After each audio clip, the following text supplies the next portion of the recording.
highway stretched endlessly ahead, the glow of streetlights casting fleeting pools of light over the asphalt. Eleanor Parker, exhausted but alert, kept a steady grip on the wheel of her midnight blue Chevy Tahoe. It had been another grueling day at the U.S. Attorney's office, combing through stacks of case files on public corruption. The weight of it all pressed against her, but she was used to the pressure. The dashboard clock read 11:27 p.m. Just a few more exits and she'd be home. Her mind wandered to the case she was building, a high-profile investigation involving dirty cops, falsified reports, and intimidation tactics straight out of a mob playbook. It was the kind of case that rattled cages, the kind that made enemies. Then red and blue lights flashed in her rearview mirror. Her stomach tightened. Her speedometer sat at exactly 65 miles per hour, the legal limit. No broken taillight. No sudden swerves. No reason for this stop. Calmly, Eleanor signaled and pulled onto the shoulder. She took a deep breath, her fingers resting lightly on her ID badge tucked inside her wallet. A routine stop, nothing more, she told herself. But deep down she knew better. A patrol car idled behind her, engine humming. Heavy boots crunched against gravel, approaching her window with measured, deliberate steps. She rolled it down, her voice steady. "Good evening, officer. Is there a problem?" No response.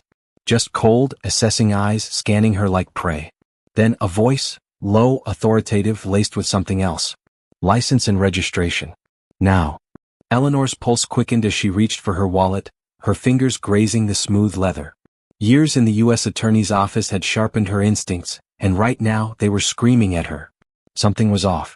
She retrieved her license and registration, keeping her movements slow and deliberate.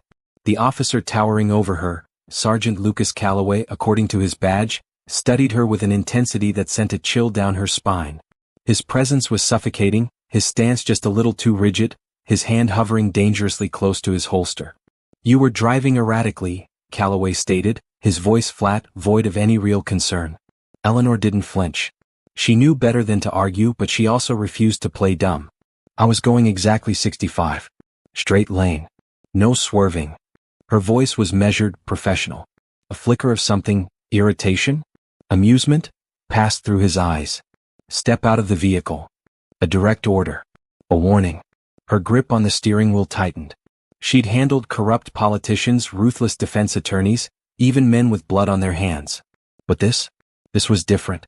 Out here, alone on a dark stretch of highway, the law was whatever Calloway decided it was. "Officer, am I being detained?" She kept her tone even, but her stomach coiled with unease. Silence.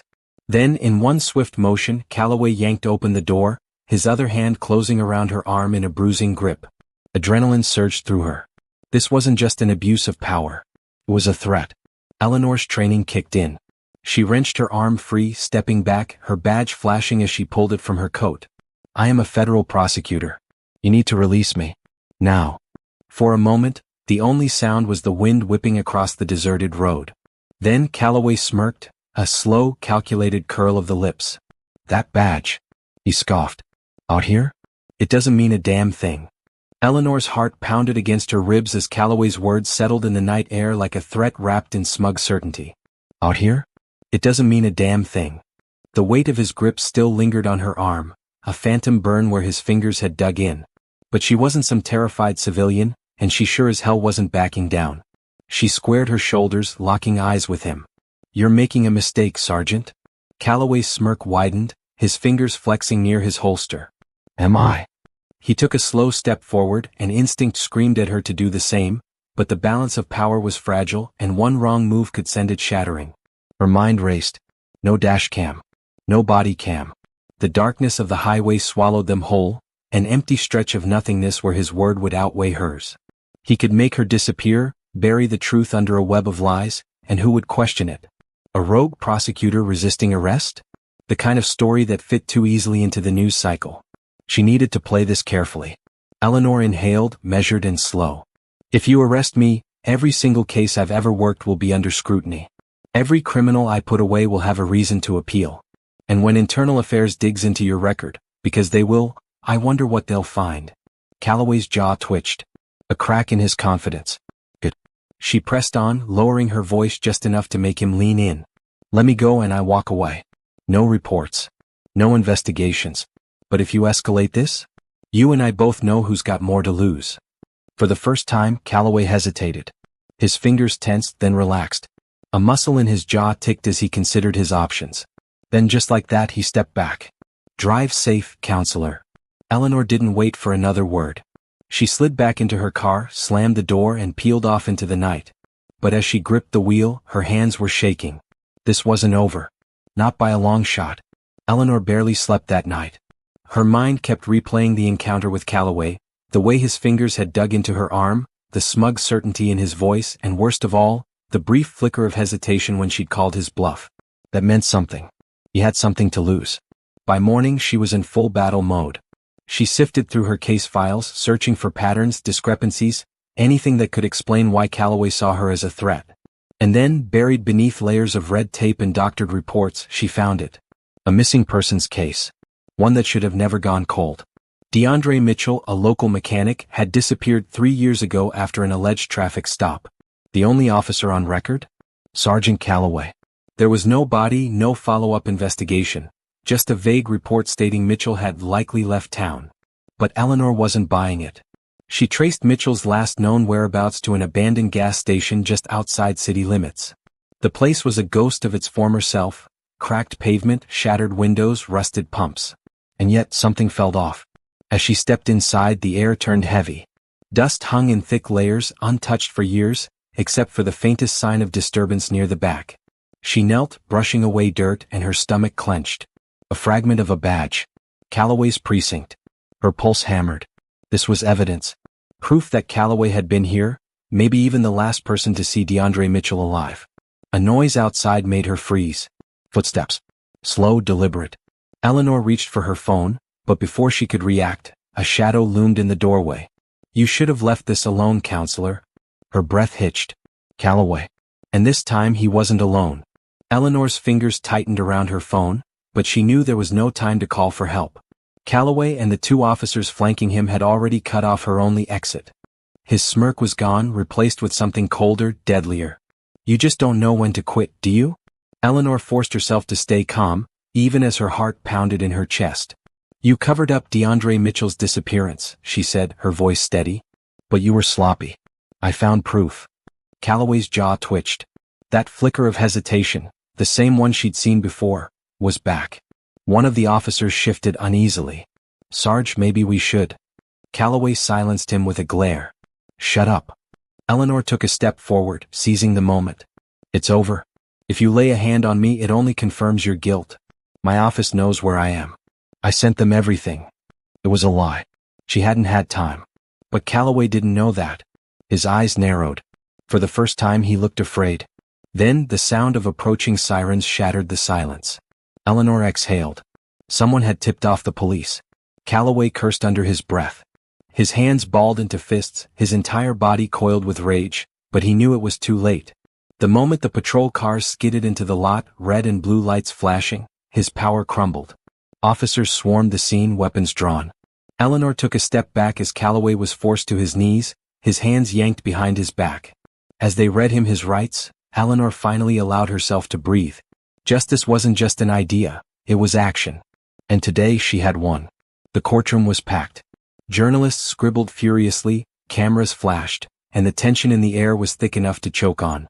Eleanor sat in the front row, her fingers clenched around the edges of her notebook. This was it, the moment of reckoning. Across the aisle, Calloway sat stiffly at the defendant's table. His once imposing figure now seemed smaller, his arrogance stripped away. For the first time he wasn't in control. The prosecutor stood, her voice clear and sharp. The evidence is undeniable. Surveillance footage, falsified reports, and multiple witness testimonies all point to one thing. Calloway and his officers abused their power to cover up the disappearance and murder of DeAndre Mitchell. A murmur rippled through the crowd. Eleanor's chest tightened. They weren't just fighting for DeAndre. They were fighting for everyone who had been silenced by men like Calloway. Then came the defense's argument, predictable, desperate. Sergeant Calloway dedicated his life to protecting this city, his lawyer claimed. The prosecution is twisting facts. This is nothing but a witch hunt against law enforcement. Eleanor's nails dug into her palm. A witch hunt? The audacity made her blood boil. But the judge wasn't buying it. His gavel struck the bench, demanding order.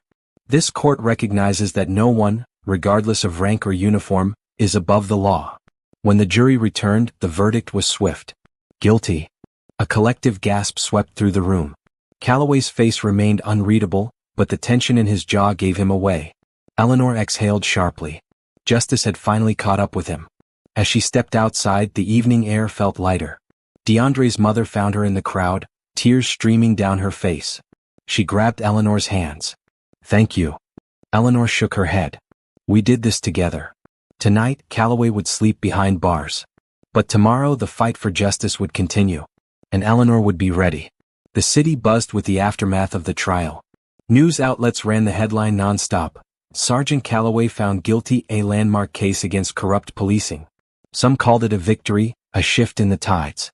Others, staunch defenders of the old system, called it a disgrace.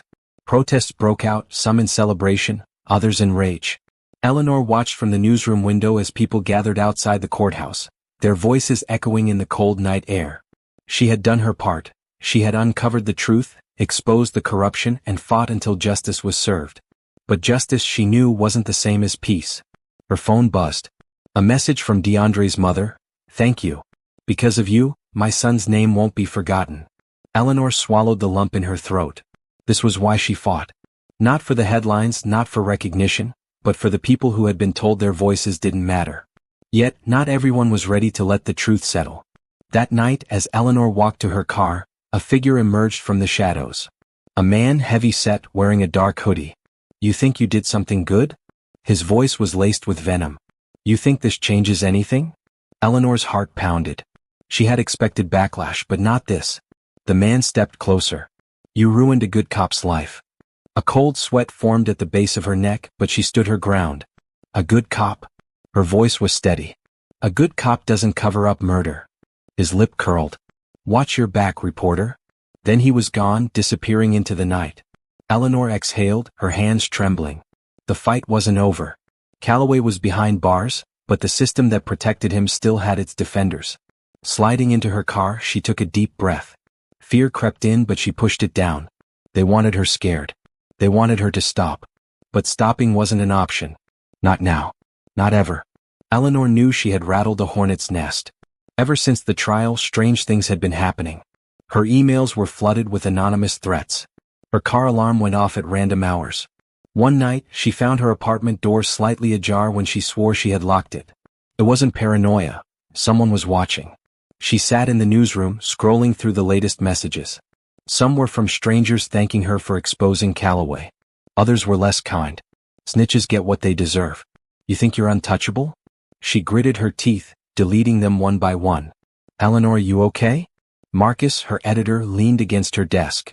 She forced a smile. "Yeah, just tired." He hesitated, then lowered his voice. "Look, I know you're tough, but maybe you should lay low for a while. Take a break." A break. The thought was almost laughable. Calloway's conviction was just the tip of the iceberg. There were more cases, more officers who had walked away without consequence.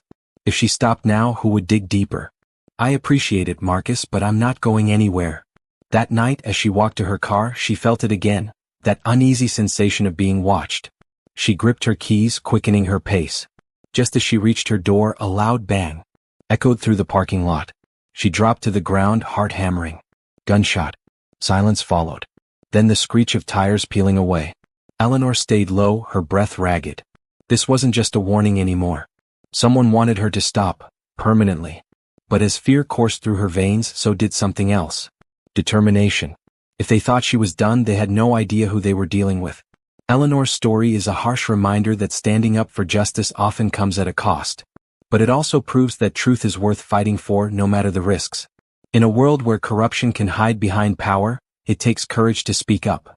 Fear is natural, but silence enables wrongdoing. The lesson here is simple. Never let intimidation stop you from doing what's right. Whether it's in the workplace, within a community, or on a larger scale, standing up against injustice matters. You may face threats, opposition, or even danger, but integrity is worth more than comfort. For those in positions of influence, journalists, activists, or everyday citizens, the responsibility to expose the truth is heavy but necessary. Change doesn't happen overnight, and it certainly doesn't happen in silence. Stay strong, stay vigilant, and never let fear dictate your morals. Thank you for watching the video.